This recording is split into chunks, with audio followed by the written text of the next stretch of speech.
A adolescência, ela vem depois de um período chamado puberdade. A diferença entre esses dois períodos tem a ver com a relação do corpo com o cérebro. A puberdade tem mais a ver com as transformações no corpo. Então, os homens, os meninos, começam a nascer pelos, a voz muda, nas meninas, os seios e assim vai. O processo na adolescência de transformação é bastante peculiar em termos da velocidade do raciocínio desses jovens, da competência do cérebro deles. Então vocês vão ver que a reação de um adolescente ela vai ser muito mais emocional do que racional.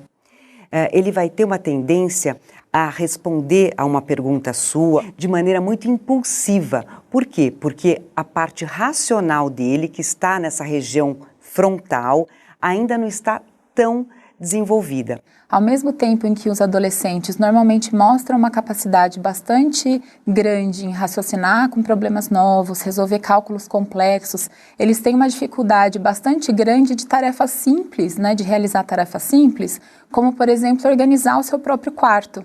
E essa dificuldade relacionada à organização e planejamento externo do adolescente nada mais é que um reflexo de uma dificuldade também de organização cerebral. A fase da adolescência é realmente um processo muito especial. Este momento é o momento mais plástico do cérebro. O que é o momento plástico do cérebro? É quando o cérebro tem maior condição de mudar.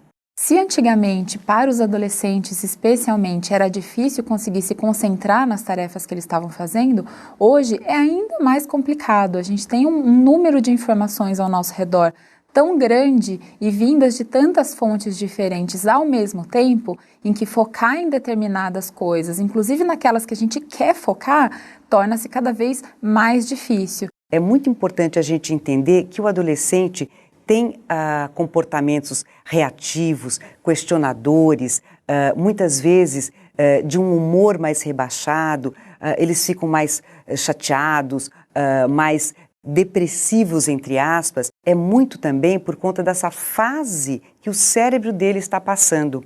Mas então, o que fazer? Colocar questões para o adolescente, porque o adolescente, por natureza, o cérebro dele está no momento de comunicação. Os adolescentes são marcados por um momento de começar a questionar todos os valores e transmissões de conhecimento que foram carregadas durante a vida, especialmente na escola e na família. Então eles são um período da vida marcado por essa diferenciação de começar a querer questionar essas ideias, de querer apresentar suas próprias questões, de trazer, enfim, alguns temas que muitas vezes o mundo adulto tem dificuldade de lidar. Ele já deixa de obedecer regras, por exemplo, porque ele tem medo do adulto ou medo de alguma sanção. Nesse momento ele tem condições de encontrar princípios que estão por trás dessas regras. E com isso ele tem um senso de justiça muito mais aguçado. Isso é bom, porque as relações elas passam a ser muito mais pautadas pela reciprocidade. No entanto, eles também se tornam um pouco mais difíceis, a gente pode dizer, alguns chamam eles de rebeldes, porque não é qualquer explicação que basta. É muito importante que a escola planeje espaços instituídos de democracia, em que esse adolescente possa se manifestar, em que ele possa dar as opiniões, em que eles possam resolver os seus conflitos coletivamente. Um erro que a gente comete é achar que ele saiu do ensino médio, foi para a faculdade e já é um adulto. Não é um botão que a gente liga ou desliga. Ele ainda tem muito para caminhar. Tudo que você vai colocar para o adolescente, ele é capaz de aprender, de inferir, de relacionar, de potencializar o seu cérebro. Toda a força que você puder passar para que ele protagonize, para que ele possa ser autor desse seu processo, vai ser muito bem-vindo para esse cérebro que precisa também de compensação, que precisa também de reforço positivo para que possa fazer do seu desenvolvimento o mais completo. A questão que eu acho neste momento, da relação do adolescente com o adulto, ela vai muito mais uma questão da gente ouvir o que ele tem para dizer, fazer perguntas que façam eles entrarem em contato com aquilo que de fato tem valor para eles, muito mais do que a gente dizer aquilo que é certo e errado. O jovem dessa atualidade, que é chamado de jovem digital, tem uma peculiaridade que a gente nunca ouviu falar em outra época da história do homem. É a primeira geração que sabe mais do que gerações anteriores. Isso traz um empoderamento para o jovem ímpar, só que ele não tem ainda condições, estratégias emocionais para lidar com isso. Acho que é importante a gente falar sobre essa geração de jovens que está vivendo transformações muito profundas e muito rápidas. Essa velocidade das mudanças tem muita relação com as inovações da tecnologia, especialmente da internet. Para os jovens de hoje, os que a gente chama de nativos digitais, a internet não é uma ferramenta, um instrumento, ela é território, né? É ali que os jovens fazem relação, se encontram, arrumam, às vezes, namoros, conversam, trocam muitas informações e adquirem muito conhecimento, né? A gente um exemplo importante de falar dos youtubers. Os jovens têm aprendido hoje com os youtubers. Não é mais só o mundo adulto, a escola, a família que transmite conhecimento e cultura para os jovens. Os jovens se apropriam a partir da internet de culturas próprias, constroem suas próprias opiniões, seus próprios valores. Os jovens se relacionam com o tempo de uma forma bastante diferente. Eles são muito flexíveis em relação ao tempo. Eles mudam muito também de opinião, de estilo. É muito interessante você ver como um jovem às vezes está gostando de um estilo de música, depois está gostando de outro, forma outros grupos, né? Ele vai para outras galeras, né, que eles chamam entre eles. Isso é uma coisa bastante diferente e também dá um sentido para o espaço onde vivem.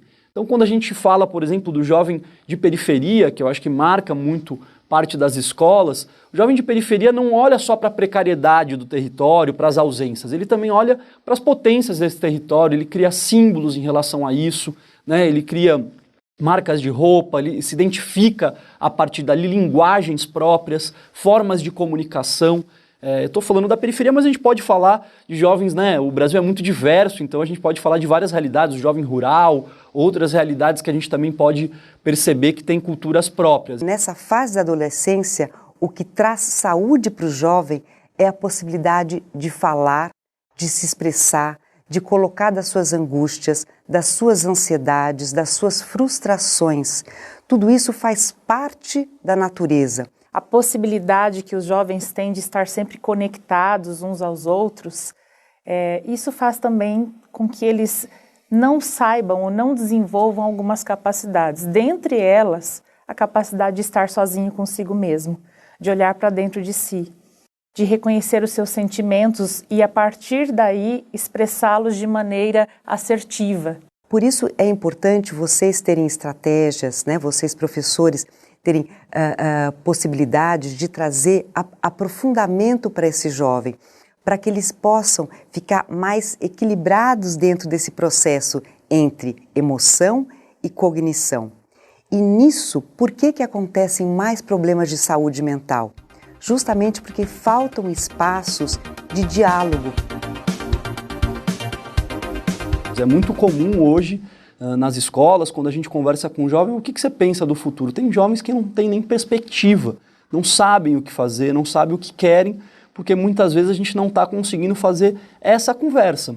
Então a escola é um momento fundamental de preparação do jovem, do adolescente para a inserção na vida adulta.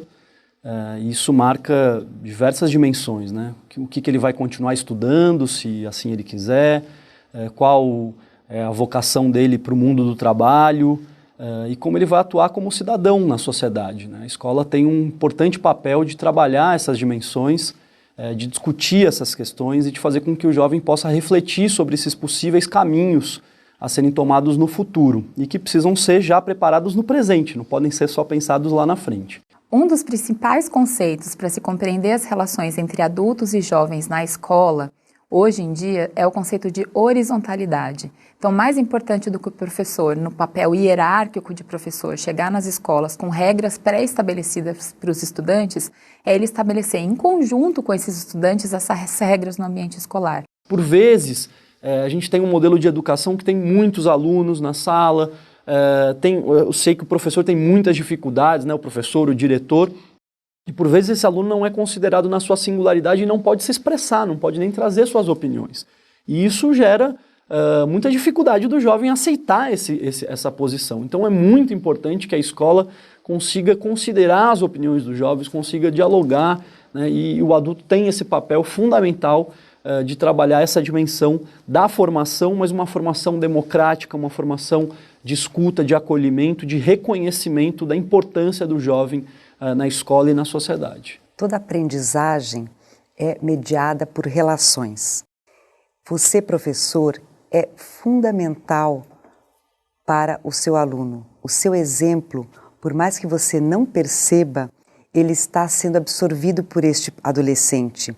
O adulto ele tem um papel que é insubstituível na vida de um jovem. Para que um adolescente chegue a ter uma personalidade ética, ele precisa, ao longo da sua vida, ter uma referência de autoridade. Mas espera, não é uma autoridade porque eu mando e você obedece, mas é uma eleição que vem da dimensão do desenvolvimento afetivo.